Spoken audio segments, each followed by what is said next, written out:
Kristo. Isang mapagpalang umaga sa bawat isa po sa atin.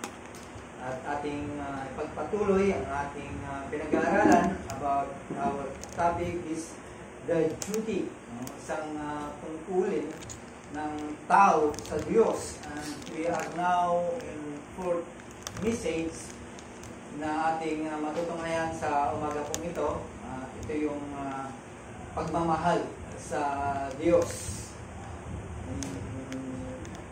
Previous ay nakatatlong duty na po tayo, bagamat marami pong tungkulin ang Kristiyano.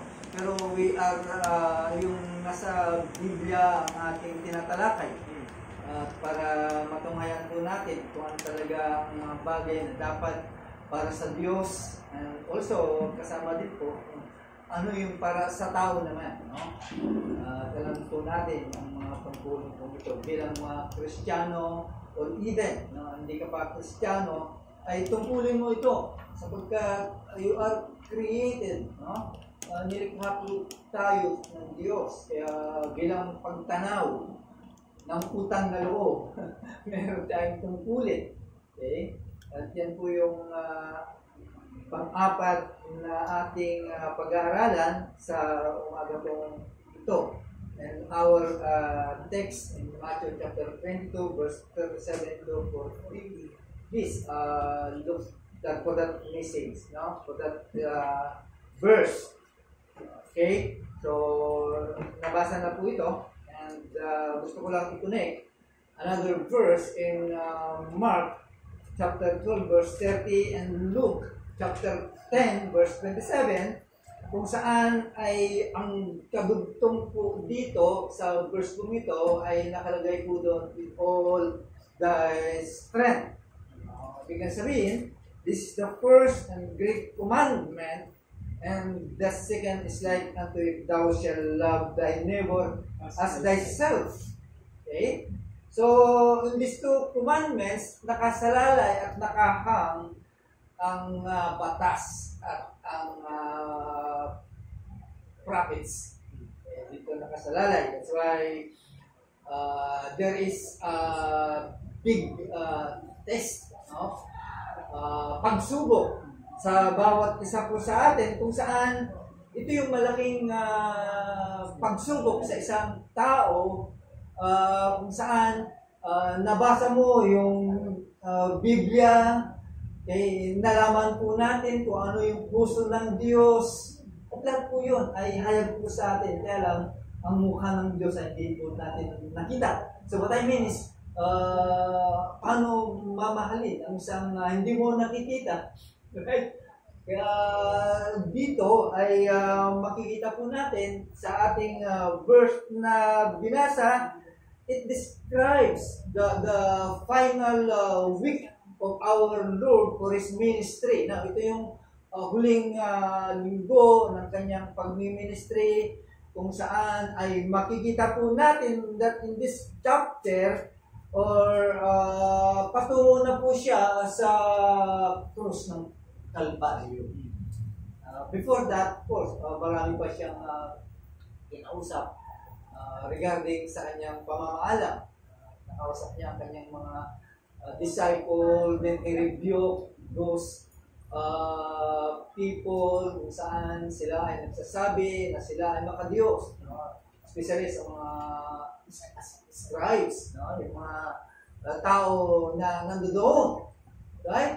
Kaya bago natin makita, makikita po natin that these people, those people, very religious leader of Israel, ay kinastigo ng ating Panginoon.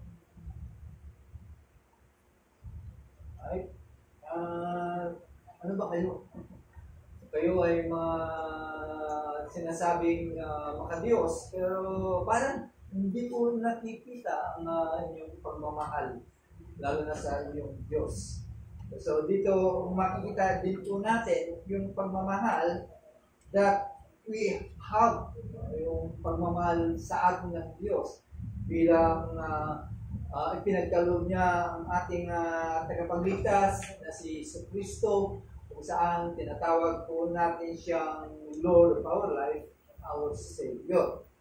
So, lahat po ito ay na treasure po natin where it reflect our passion. Kaya nga yung pagmamahal po natin ay walang kasukat. No? Kung hindi mo mahal ang isang bagay, ay ba't ka pupunta doon? Di ba? O ba't ka mag-aaksaya ng oras sa pagpunta doon? But this time, nandito po tayo. Alam po natin na dala-dala mo yung walang sukat na pagmamahal sa ating Panginoon. That's the reason kung bakit tayo nandito. Hindi lamang po yung i-enjoy po natin dahil naligtas ka, pero through that love ay nagbigay sa iyo para ano man ang magiging hadlang o sagabal ay may tatabi mo na. Hindi po pwede, no? Hindi pwede na mahadlangan ako ng mga bagay para lang tumigil. Hindi, yan po ay lalaktawan po natin because yun yung passion po natin na meron tayong bagay na i-treasure po natin sa puso yung pagmamahal sa Diyos. At ang problema ngayon, people, no? Many people don't treasure God. Right? Kahit mga Kristiyano, sinasabing mga Kristiyano, they are not treasure their God. Di ba? Kung ikaw ay inilagak mo sa puso mo, yung isang bagay na iniingatan mo, minamahal mo, eh bakit wala ka? Bakit nasaan ka? Nagpapakita lamang na merong problema sa ngayon. At ayun yung problema kung saan ay walang halaga o we are not treasure God in our life. Yun yung problema po natin. Right? So, pray muna tayo. Salamat Lord sa sandali ito. At limos po namin ang tulong ng banal na Espiritu na sana pagpalain po ninyo ang aming pangunawa, lalo na po sa mga makikinig ng iyong mensahe sa amin. Maraming salamat. Ito po aming dalan sa pangalan ng Kristo. Amen. Right, so with that, alam po natin na ang ating Panginoon, ang siyang ating tagapagligtas. Right? Alam po natin na during the time ikaw ay kaaway ng Diyos, bilang ikaw ay niligtas, ibinilang ka na ikaw ay kaibigan ng Panginoon. Right? Yung mga relasyon kung saan ay pinapakita sa tao the moment na ikaw ay may relasyon sa Christ, yung closeness ang ipinapakita doon. Sometimes you visit your Bible time dahil gusto mong mabisita sa bagay, but the problem is you are not treasure God. He is not our treasure. Alam niyo ba ang treasure? Of course, yun yung kung saan meron kang passion, strong passion, kung saan andun yung extravagant, no? Na gusto mong yung magkaroon ka ng fondness. Di ba? Sa isang bagay na treasure mo, or you have something desire na mas malalim pa. At yun yung pagmamahal na dapat makita sa atin.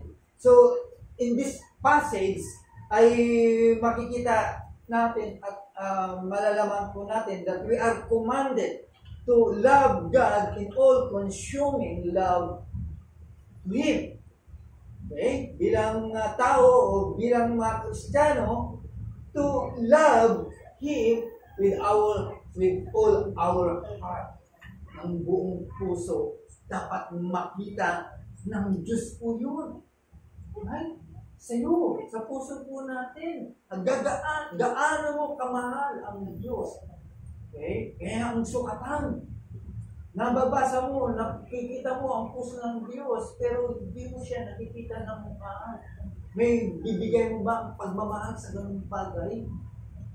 Say, meron kang isang tao na kausap. Meron kayong friendly na sulatan. Okay? Nagkukumusta ka, pero hindi mo nakikita mukha. Do you think mamahal mo ba ng todo-todo yun? Hindi. Di ba? Ay, ganun din sa Diyos po natin. That's why we are commanded to all the consuming love for our God and to love Him for all our heart. Kaya nga sabi po ng 2 Chronicles chapter 15 verse 15. No? Ang sabi po dito, and all Judah rejoiced at the oath, for they had sworn with all their heart and sought Him with their whole desire. And He was found of them. The Lord gave them rest round about. Nakikita po natin yung kanilang pagsusumikap, paghahanap sa Diyos because they love their God. That's why maybe our heart or our soul must be planted. Dapat magkaroon ng magandang kumbaga yung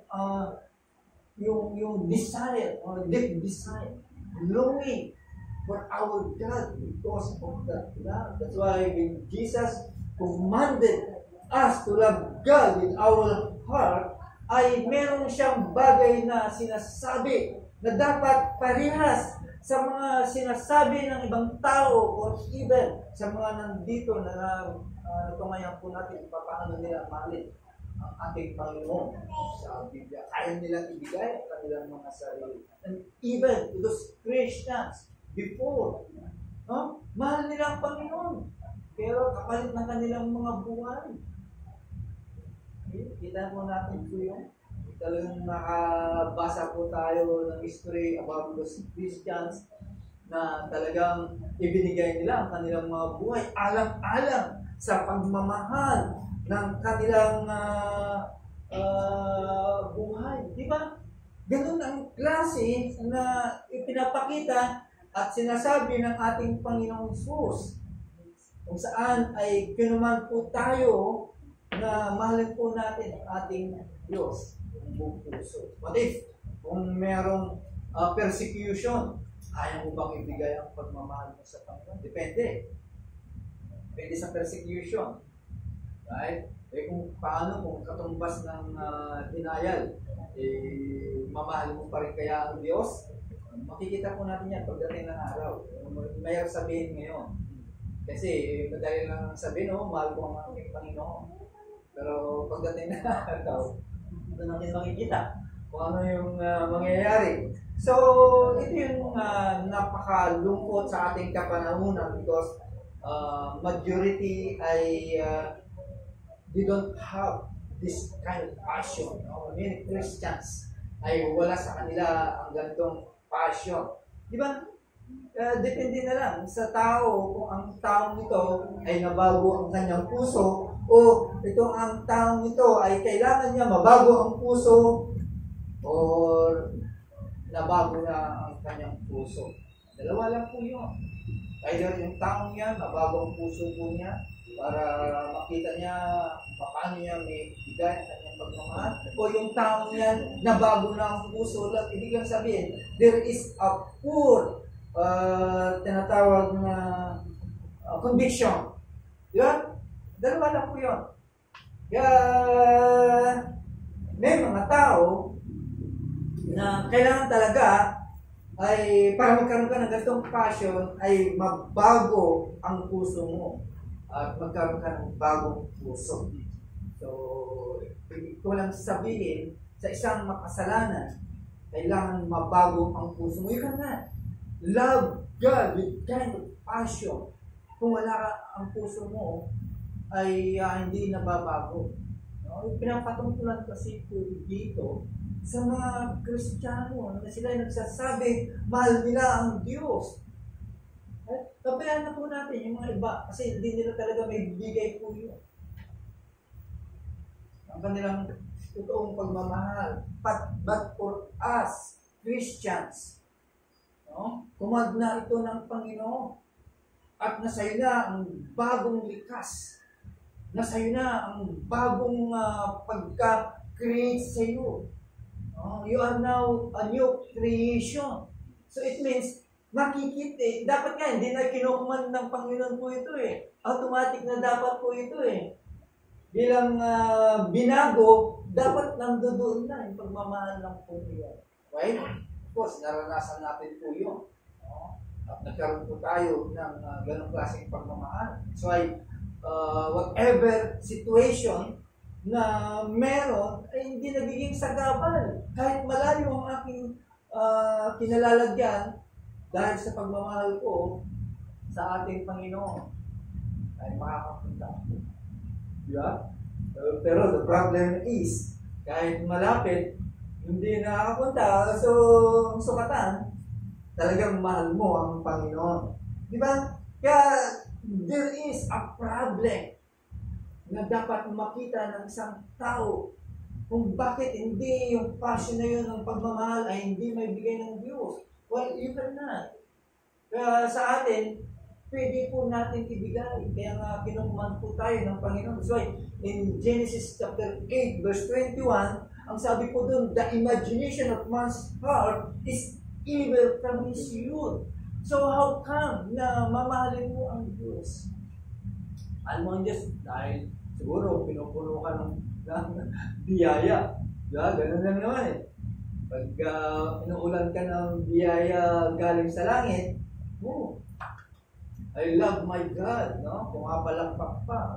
Pero pag inalis na, wala na. Pero sa mga Kristiyano, alisin man o hindi, yung mga bagay na yan, nananatili ang yung pagmamahal because you are now a new creation at in-impart ng klase ng pagmamahal sa puso mo. At yun ang bunga ng ating pagiging new creation, pagmamahal ko. But still, Jesus commanded. Kasi siguro kakaperanggot lang ang pagmamahal na ibig lang sabihin, mahalin mo ang Diyos mo ng buong puso. Hindi lang yung kakaperanggot. Or maybe partial. Diba? Kaya ganun na nangyayari sa mga Kristiyano. Pero sa mga wala pa kay Kristo, tandaan po natin, you cannot love God. No?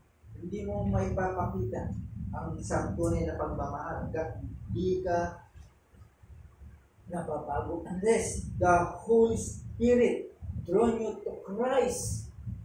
Kung walang banal na espiritu na siyang magdadala sa iyo, hindi mo maipapakita yung ganong klaseng pagmamahal. Why? Because your heart is beyond of evil things. Kaya walang kasagutan po yan. Hindi mo pwedeng baguhin yan. You cannot do anything. Hindi mo kayang baguhin ang puso mo. Kaya it is impossible to have a passion for God. Why? Kailangan mo kasi ng bagong puso. You need a new heart. Kaya sa mga nandito, na hindi pa naranasan, bakit somewhere na merong gusto ko gawin sa aking Diyos, but ang puso ko ay parang ang layo, parang iba ang ginagawa. Kasi luma yung puso mo. Kaya dapat magkaroon ka ng bagong puso through Christ. And then, magkakaroon ka na ngayon ng interest sa iyong Diyos. You can read the Bible, pwede mong basahin ang Biblia, may mga desire ka sa mga bagay na spiritual things, but you can have a true passion for God. Right? God, hindi ka binibigyan ng bagong puso ang Diyos. Ito yung nangyari during the time, the moment of our salvation. Kaya binigyan po tayo ng puso. Kaya nga, kaya na natin mahalin ang Diyos. Kaya na natin mahalin ang ating mga kapwa na wala ng pasubali. Di ba? Yung pagmamahal po natin, talagang sigurado po yun. Pero kung wala yung pusong iyan, alam po natin that heart ay punong-puno ng kasamaan. Diba? Yun din po ang sinasabi po ng Ezekiel chapter 36 verse 27. Di ba? Anong sabi po ng Ezekiel? Basahin po natin. A new heart also I will give you, and a new spirit will I put within you, and I will take away the stony heart out of your flesh. And I will give you a heart of flesh, and I will put my spirit within you and push you to walk in my statutes, and you shall keep my commandments and do them. At nagagawa natin po yan. And the sinners, of course, you need a new heart. Why? Dahil meron kang tinatawag na sin, sick heart. Okay? And you are dead in trespasses and sin. Yun yung nasa iyo. Okay? Yan yung nasa atin noon. Kaya hindi natin may bigay ang tunay na pagmamahal ng Diyos. Maaaring sa salita lang, di ba? Time na wala pa tayo kay Kristo, salita lang, mahal ko ang Diyos. Pero hindi naman napapatunayan. But now, hindi lang po yung salita, kundi sa gawa. Di ba? Tayo ngayon yun. Pero doon sa mga makasalanan, having their hearts condemned to death. Tandaan po natin, mga kapatid, if you don't have a new heart until now, you are separated from God. Hiwalay ka sa Diyos. Ibig lang sabihin, kapag hindi pa nababago ang kasalanan, ang puso mo, makasalanan ka pa rin until now. And that's the reason kung bakit separated ka sa Diyos. Okay? Yun yung kadahilanan. Kaya you cannot give that heart or passion to love God. Kaya ang pag-asa mo bilang makasalanan ay ang isang mahiwagang manggagamot, great physician. Okay? Ay ang ating Panginoon na siya mag-uupera sa puso mo at lalagyan ng panibagong puso. Aalisin ang puso niya. Diba? At yan, ang pag-asa mo ay ang ating Panginoong Hesus, kung saan ang siyang magbibigay ng bagong puso at magpapatawad ng iyong mga kasalanan. Ibig lang sabihin, ang Panginoon, Hesus Kristo, ay ang ating pag-asa. It is the only hope we have. Yang salvation is the Lord. Di ba? Salvation ang ating Panginoon. Okay? Right, so kailangan maintindihan po natin yun. Lalo-lalo na yung mga kapatid na nandito na nagsasabing Christian. Okay? Number one, your obligation. Our obligation. That's why we have to understand your obligation. Meron kang obligasyon bilang Kristiyano. Right? Para maintindihan mo yung obligasyon ko yan, okay? Or para maintindihan mo kung ano ang ibig sabihin ng Diyos, na mahalin ng Diyos with our heart, soul, mind, strength, ay kailangan natin malaman kung ano ang mga sinasabi ng mga bagay kong ito. No? Yung puso po kasi natin, mga kapatid, merong tatlong lugar, no? Na dapat po natin makita. Okay? Ano ba yung puso po natin? Yung puso po niyan, ano ba ang meron dyan? Okay? Ano ba ang nakatira dyan? Okay? Nakatira dyan yung mga decision po natin, yung mga emotion po natin na nararanasan o nararamdaman. At yan din po yung kung saan ang iniisip po natin ay nagagawa po natin. At nandyan din po yung mga sikretong mga bagay. At nandyan din yung mga desire kung saan nanggagaling. Okay? And you could decide with your heart. Feel with your heart, think with your heart, hide things in it, and desire from within it. Right? Yan yung parte ng tao na sinasabi kong tatlong bagay. Ano pa yung kaluluwa?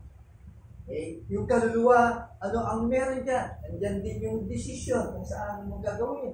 Yan din yung emotion mo, kung ano yung gagawin mo at iniisip mo. Or even the secret things at lahat ng mga bagay na dinidesire po natin.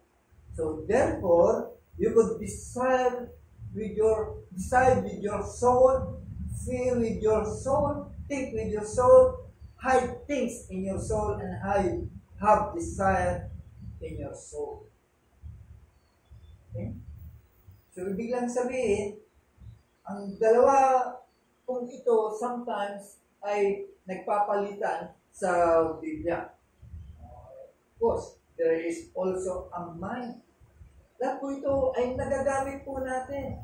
At lahat ng mga parte nito ay halos pari-parihas kung mag-desisyon o ang desire po nila.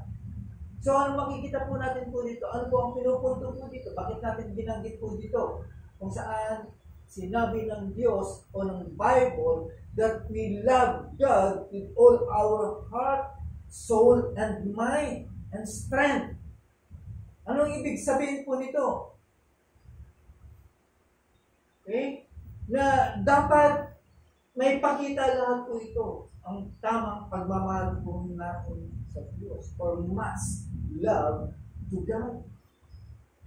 Ano ibig sabihin po nito? It means that we are to love God with all the powers of your faculties of your entire being. No? Sabay-sabay po yun. Yung lakas ng bagay na yun. Dapat nakatuon lamang ang pagmamahal natin sa Diyos.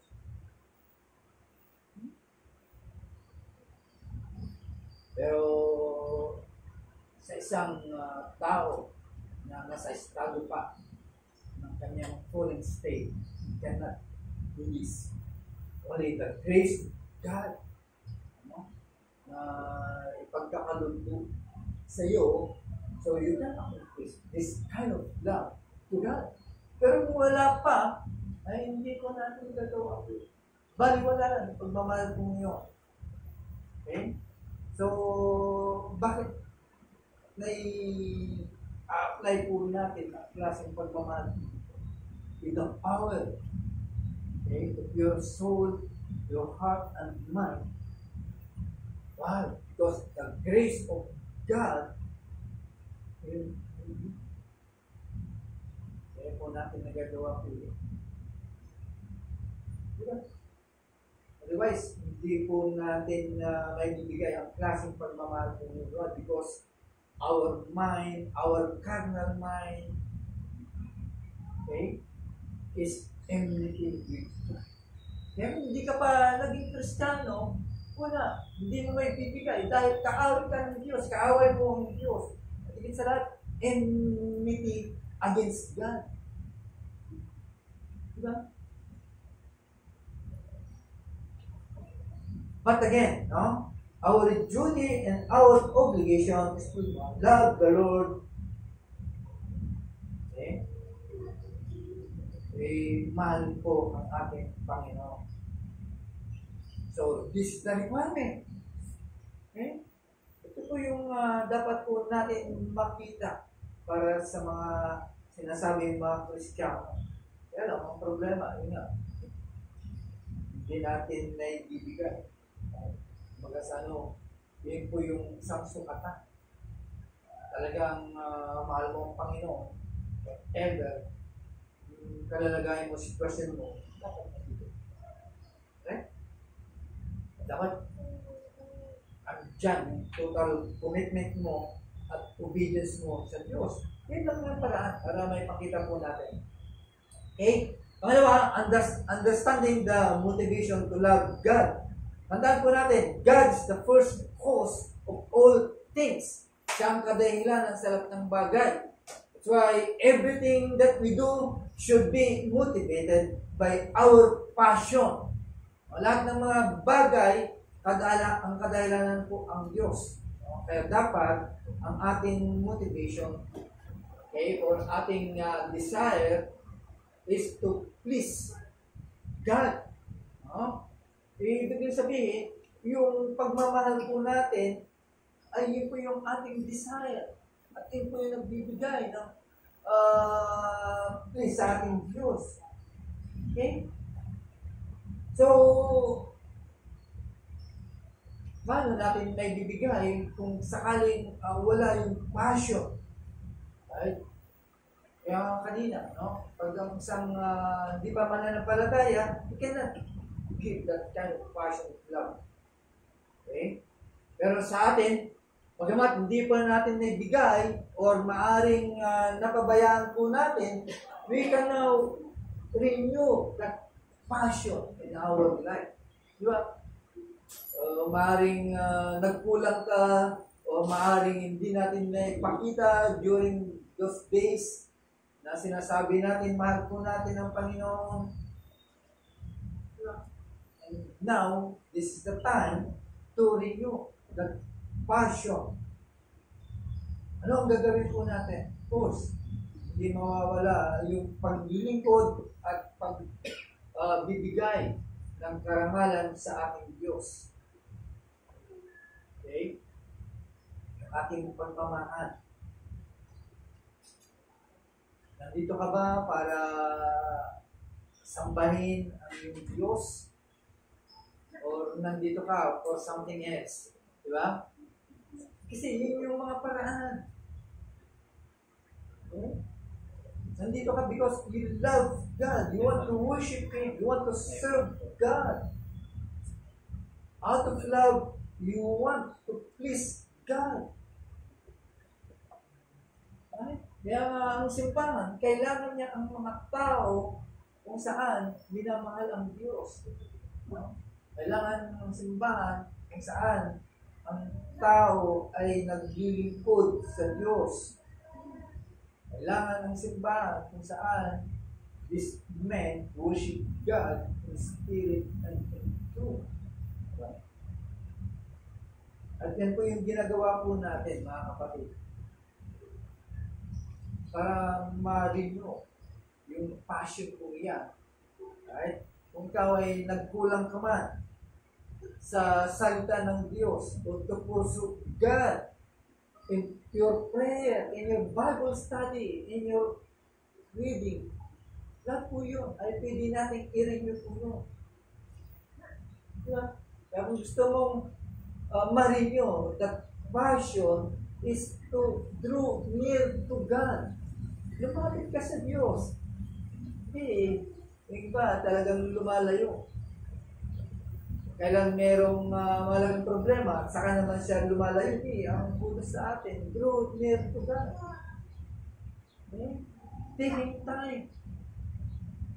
Take time to finding time to share, to pray, and talking about God, especially sa ating Panginoon sa Kristo. Kung saan nakaranas ka ng kaligtasan. Di ba? Yun yung passion na dapat natin na ipakita. Especially sa ating mga mahal sa buhay. Okay? Pursue God right now. Hanapin mo ang Diyos. Okay?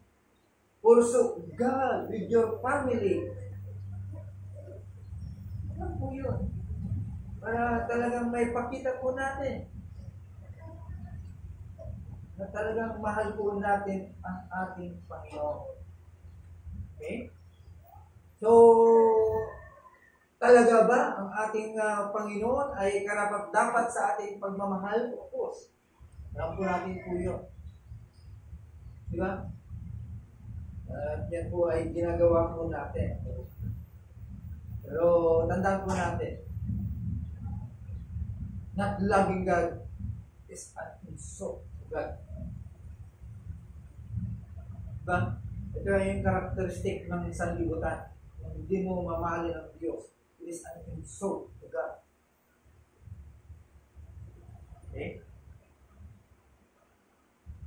kung hindi mo ginagawa ang iyong tungkulin, ay isang insulto sa Diyos. Why? Kasi parang ikaw ay hindi rin Kristiyano pag hindi mo ginagawa ko ito. At ito yung characteristic ng sanlibutan ay yung walang pagmamahal sa Diyos.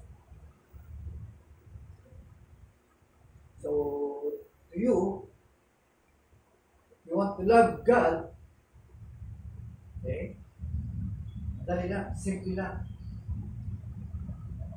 Because you cannot love God if you are deep in sin. So, dapat magkaroon ka ng spiritual love. Mapatawad ang kasalanan mo. Then, you can truly love God. Pag hindi mo may papakita na talagang mahal ng Diyos. At unless, na hindi ka pa nakaranas ng pagbabago or regeneration in your life, or even the presence of the Holy Spirit in your life, you cannot love God. Still, you are not a recipient, okay, of salvation. Dapat, simple lang naman. Para mahalin mo ang Diyos, ay kilalanin mo si Kristo. Di ba? Bilang tagapagligtas, bilang Panginoon. And you can now love, truly love God with all your heart. Okay? Sa atin, of course, bilang mga Kristiyano, mahal po natin ang Diyos because He first loved us. Di ba? Yun lang naman talagang sagot po, no? Pero hindi lamang po yun. Because alam po natin kung paano natin minahal ang Diyos. Di ba? Hindi lamang po mahal mo ang Diyos because alam mo, niligtas ka. Right? Pero again, still your obligation to love God. Ever. Right? And the last is, we must understand this kind of love. What kind of love is this? Ano ang sinasabi ng Scripture that love our heart to our heart? Okay? Dali lang po yun, mga kapatid, just to meditate the God's glory. Paano mo may apply yung pagmamahal kong iyan? Ang sabi ko ng Psalms. Okay?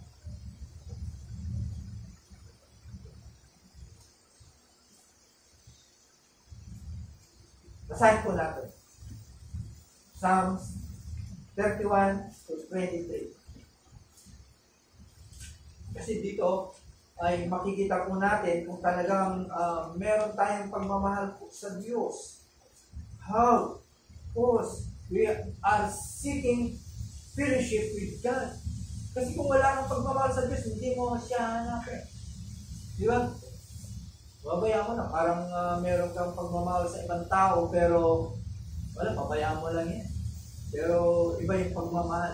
Meron ka sa isang bagay. You give yung time for Him. Di ba?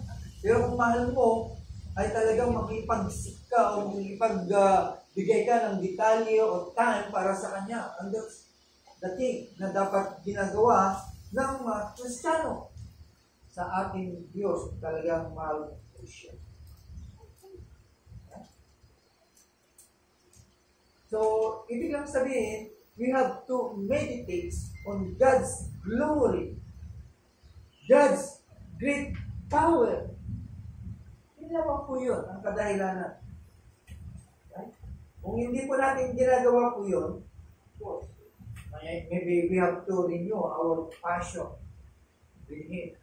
Kung hindi, ay hindi totoo na mahal po natin ang Diyos. Okay? Well, that's why this command, no? Ang kinuman po tayo ng ating Panginoon. Alam niyo, basic command lamang po ito. Basic command lamang po ito. To love God and to love other people. At hindi dapat ito magiging komplikado sa mga Kristiyano na katulad po natin. Kaya dito sa ating text, dalawa lang ang batas na sinasabi po dito, while sa mga Jew pala, ay 613 law. Samantalang dito sa ating text, dalawa lang. Love your God and love your neighbor. Kaya ito yung command na ibinigay po sa atin. Diba? Samantala sa kanila, dami. Yung dalawa nga sa atin, hindi pa natin masusunod. Kung sasama pa tayo sa 613 na law, ay hindi na natin magagawa po yun. Sa dalawa pa nga lang, nagtugulang na po tayo. Okay? So, love God, and you will do what He says. Ayun po yung sinasabi. So, kung mahal mo ang Diyos, mahal mo na rin ang iba. Diba? Kaya inuna ang Diyos. Pag mahal mo ang Diyos, mamahalin mo na rin ang ibang tao. Okay? We have to love them in the manner that people should love their neighbors. Yan yung sagot po doon. That's why we are commanded to love God. Okay? Hindi naman po yung mahal mo, of course, mahal mo yung tao in the manner of word. Hindi ito po ito. Of course, kailangan magiging concern po tayo, especially sa kanyang kaluluwa, at yung magiging kinabukasan po nito. Siya ba ay papunta sa everlasting condemnation or everlasting happiness? Dapat concern din po tayo doon. That's the way to love people also. Diba? Kung talagang mahal mo, panalangin mo rin siya. Of course, sabihan mo po siya, rebuke, and of course, so on, so on. Diba? Yun po yung klase ng pagmamahal na dapat po natin may pakita. Especially sa mga tao din po na nakakasalap po natin. Okay? Meron po tayong sariling pagmamahal sa ating Diyos. We have to love our God. Okay? Tandaan po natin mga kapatid, as we finish this message, the Lord commands His creatures to love Him totally without any reservation. Naso yung problema, ang daming reservation. Diba? Sa buhay po natin, sometimes, hindi kumahal ng Diyos eh. Dahil may mga bagay, may mga reservation na nakaatang sa atin. Right? Kaya this is a particular command. Particular command po ito, that we love the Lord, our God. Walang dapat question na mangyayari po dito. Right? Hindi na dapat magkaroon ng reason. Why? Because you must love the Lord God for who He is. Diba? Mahal mo ang Diyos. Dahil kahit anuman ang mangyari, still, He is a sovereign God. Siya ang may lalang ng lahat ng bagay. Okay? Katulad kanina, kahit sabihin mo, wala sa iyong special grace, pero nararanasan mo yung common grace. So, how? Paano hindi mo mamahalin ang Diyos? Okay? Mga kapatid, ang pagmamahal kong ito ay isang paraan, isang patunay na talagang ang Diyos ang iyong itinatangi. Kaya hindi dapat mahalwa ang pagmamahal kong ito. Kaya baka mamaya matalo pa ang pagmamahal ko natin sa isang bagay versus sa ating Diyos. Okay? So you shall love the Lord your God. Naranasan po natin ang kabutihan po ng ating Panginoon. Nakita po natin kung paano i-ministra ng ating Panginoon ang kanyang pagmamahal sa iyo. Through the death on the cross. Diba? Di tapos ngayon, yung pagmamahal na kinukuman sa atin, hindi po natin magawa. So, nasaan ang pagmamahal mong iyan kung hindi natin na ipapakita sa ating Diyos? Okay? Kaya dapat simple ito ang pagmamahal po natin. Nakikita mo natin, mga ibang Kristiyano, wala nang pasubali ang kanilang pagmamahal. Ayaw nilang malagpasan kahit isang araw ng linggo sa kanilang mga buhay. Nakikita mo talaga. Kaya dapat merong fruit. Okay? Ng pagmamahal mo sa Diyos. What is the fruit?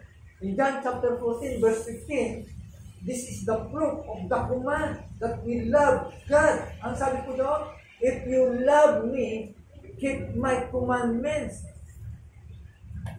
Okay? Kaya yung mga tao, o sino man, ang nag-iingat ng mga utos na ito, ang siyang nagmamahal sa akin. Okay? Ano sabi ng Panginoon? Ang sino man ang nagmamahal sa akin, ay minamahal din po siya ng Diyos. Ang sabi pa niya, and I will love him, and will manifest myself to him. Okay? At sabi po ulit ng Panginoon, if the man love me, he will keep my word. Okay? Kaya nga ang nagbigay ang ating Panginoon ng mga batas para dapat po natin ingatan. Huh?